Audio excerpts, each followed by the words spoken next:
Hello there friends, and today we're going to be discussing massive rent hikes coming to by the landlords, and these are the reasons why. So I've actually got my notes with me today because I'm in sunny France having a little holiday and there is no blackboard behind me.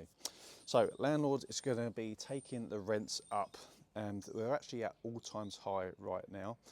And this is for a lot of reasons which I'm going to be discussing. So why? The EPC obviously is absolutely terrifying landlords. They don't know whether they're coming and going with this, and it's going to cost a lot of money to get EPCs up to the grades they need to be. The renters' rights bill is terrifying our landlords because they don't know what's coming. We're not good with uncertainty, and it's not 100% what's going to happen yet, but we know it's going to be very anti-landlord. And landlords leaving as well. They're leaving the market in record numbers. So it's just a supply and demand factor. So, it's really sort of pushing up the rent because landlords are leaving. There's still more tenants wanting to take places, and it's just pushing rents up. And this is, the government, in my opinion, that are doing this to us. So a lettings company called Pegasus has done a large survey amongst landlords, and they have found that 61% of landlords are looking to take their rents up in the next year, even though we are at record highs. So this shows you, the landlords are trying to get money back because they feel like, things are going up so much, they've got to pay for this, pay for that, and they're just putting the rents up as a little bit of a hedge against that. Why?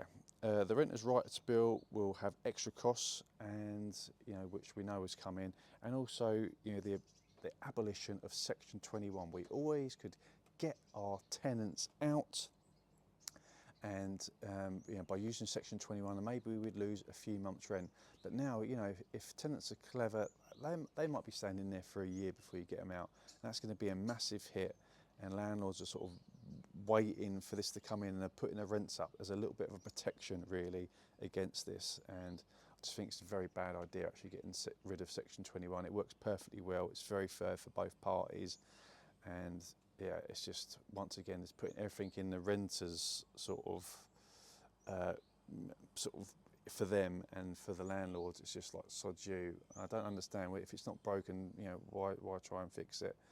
And you could break it as well, which is probably likely, and hopefully they bring this back after they scrap it, which I think sadly is unlikely. Okay, so the renters' right bill as well, they're saying they are going to you can only increase rent once per year. Now this I actually do agree with. Why would anyone increase rent more than once a year? If you are a landlord and you're doing that, don't do that. That's only going to annoy your tenants. Once a year is more than enough, and this is something I do agree with in the renters' rights bill. So the EPC new rules coming.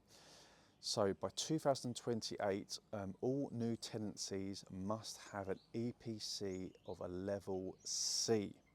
And by 2030, all current tenants must also have an EPC of level C.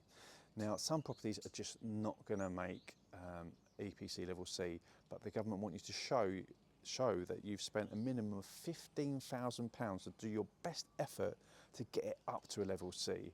And quite rightly so. This is obviously scaring landlords, and they're thinking £15,000, and what am I going to do to get it to a level C? Can I get to a level C? And this is coming around pretty quickly. So once again, landlords are raising the rents to sort of protect themselves from these extra costs which they know is coming. So Section 24, that has literally brutalised landlords. They changed the game on us that we couldn't write off our mortgage relief anymore. The only business where you can't write off a genuine expense.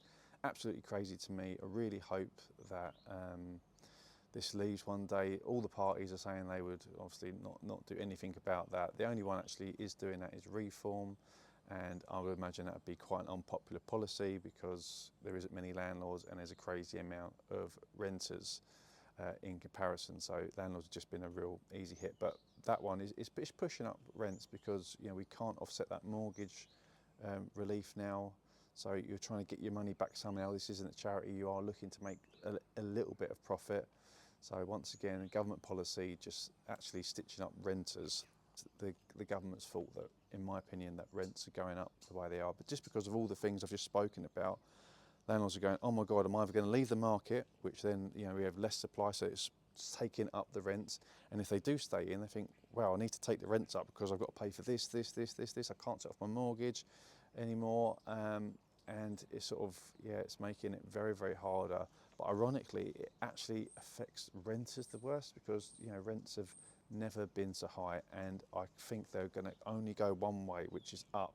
And I believe even more aggressively, especially they put 8% VAT on landlords, which they're talking about. This is just going to take rents up even more because, you know, landlords aren't here to not make a profit. This is a business. It comes with lots of headaches and stresses. If you're not making money, you know, you're going to have to try and do it some way. And the only way you're going to do that is taking rents up. And you can do that right now because landlords are leaving. First rule of business, supply and demand. So the government are really stitching us up here. The only way they can really, you know, beat this is by increasing the supply of housing, which they have always sort of failed to do every single year, or working with landlords, making it better for us, making, you know, not putting in things like 8% VAT, getting rid of Section 24, you know, giving us a Section 21 so we are able to get a property back if, you know, people stop paying. But I don't think these things are going to happen. I see rents jumping up massively over the next few years, definitely with this government as well.